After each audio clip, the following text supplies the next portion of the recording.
জোরে জোরেই খান, যে আগে খাবে সে জিতবে। এই সময় নেই যে এই সময়ের মধ্যে খেয়ে শেষ করতে হবে। চলো। আর এদিকে খাচ্ছি, মা বলছে মুরগির মাংস তো নাকি কুত্তার মাংস। আরে এই তবে সত্যি ভালো লাগে। হ্যালো এভরিওয়ান, আমি অর্ণা চলে আসলাম একটা নতুন ব্লগ নিয়ে। অনেকদিন ধরেই ভাবছিলাম একটা লং ভিডিও শেয়ার করব, কিন্তু আর হয়ে উঠছিল না। আর এটাও ভাবছিলাম যে একটা চ্যালেঞ্জিং ভিডিও করবো। তো আজকে বনুকে দিয়ে বিরিয়ানি আনালাম। পুরো টাকাটা কিন্তু আমি দিয়েছি, বনু একটা পয়সাও দেয়নি। যাই হোক, বনু শুধু বিরিয়ানিটা আনতে গেছে। এখানে যাবতীয় সবকিছু করা গোছানোর পুরোটা আমি করছি। নিচের থেকে টেবিল নিয়ে এসেছি, ওপরে চেয়ারও ওপরে নিয়ে এসেছি। বনু শুধু বিরিয়ানিটা আনতে গেছে, আর যাবতীয় সব কাজকর্ম আমাকে করতে হচ্ছে। যাই হোক, তোমরা সাথে থাকো, দেখতে থাকো আজকে ভিডিওটা কেমন হয়। এই যে এদিকে বনু কিন্তু বিরিয়ানি নিয়ে চলে এসেছে। দেখি বনু বিরিয়ানিগুলো দেখা। এখানে 3টে বিরিয়ানি আছে, দুটো আমাদের, মানে আমার আর বনুর। জানি না দুটো খেতে পারবো কিনা। আর এদিকে একটা রয়েছে, মানে এটা থেকে বৌদি আর মা খাবে। আমরা দুই বোন মিলে বিরিয়ানি চ্যালেঞ্জ করবো, বিরিয়ানি খাবো। আর বাড়িতে মা আর বৌদি ছিল, তাই ওদের জন্য একটা আনিয়ে নিয়েছি। আর আমার মা অবশ্য তেমন বিরিয়ানি ভক্ত না, তাই একটাই আনিয়েছিলাম। এই বিরিয়ানিগুলো ছিল আমাদের পাড়ারই একটা দোকানের বিরিয়ানি। ওই দাদাটা বেশ ভালোই বিরিয়ানি বানায়। বিরিয়ানি চ্যালেঞ্জ তো দেখা যাক কে জেতে। ও আচ্ছা আচ্ছা, আরেকটা কথা বলে দিই, চ্যালেঞ্জে যে হেরে যাবে, ঠিক আছে, দেখা গেল তুই হারলি, বনু হারলো, বনু আমাকে 500 টাকা দেবে। আর যদি আমি হেরে যাই, আমি বনুকে 500 টাকা দেব। আমরা কিন্তু এই প্রথমবার কোনো চ্যালেঞ্জিং ভিডিও বানাই। আমি এর আগে ভেবেছি যে এরকম ধরনের চ্যালেঞ্জিং ভিডিও করব, কিন্তু সেটা আমি আর বনু যেহেতু এদিকে দুটো কন্টেনার ভরে ভরে বিরিয়ানি নিয়েছিলাম, দুটোই যেহেতু আমাদের পক্ষে খাওয়া সম্ভব না, তাই কিন্তু আমরা দুমুট করে কমিয়ে রেখেছিলাম। রেডি বলো? রেডি, ওকে।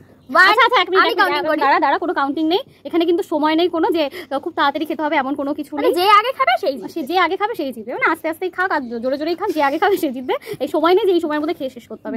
চলো। বিরিয়ানি কিন্তু দারুণ বানায়।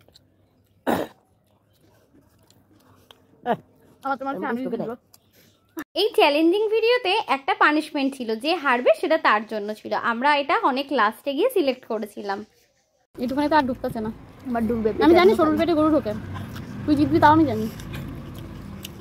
সত্যি কথা, ও যা খায় আমারও হার মানায় দেবে।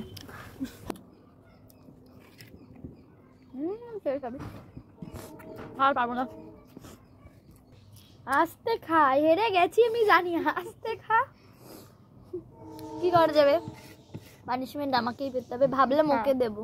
বিরিয়ানির টাকাটা আমার টাকায় কেনা হয়েছিল, পানিশমেন্টের টাকাটা আমারই দিতে হতো। এর দিয়ে ভালো না আমি দিতে গেছি।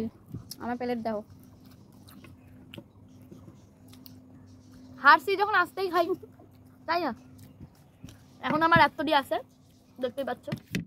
আচ্ছা, আমরা পানিশমেন্ট সিলেক্ট করে নিয়েছি, মানে সিলেক্ট করা হয়ে গেছে। বনুকে কি পানিশমেন্ট দেবো, আর এটা কিন্তু বনুই সিলেক্ট করেছিল। নিজের পায়ে কথা আছে না, নিজের পায়ে নিজে কুড়ুল মারে, ঠিক সেরকম। এটাকে যদি আস্ত খাওয়াই বনুকে, বনুর কষ্টটা একটু বেশি হবে, ও যেহেতু কিন্তু একদমই খায় না। তাই ভাবছি এটাকে একটু জুস করে নিয়ে আসি, মানে রস করে নিয়ে আসি, তাহলে লক করে গিলে নিতে পারবে। এটাকে রস করে নিয়ে আসছি 2 মিনিট। ওকে, 2 মিনিট পর আবার আসছি।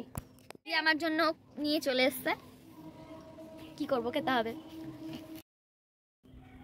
চলো চলো নয়নে, হরি গো হরি। আমি খাবো না ভাই, তাড়াতাড়ি 1 2।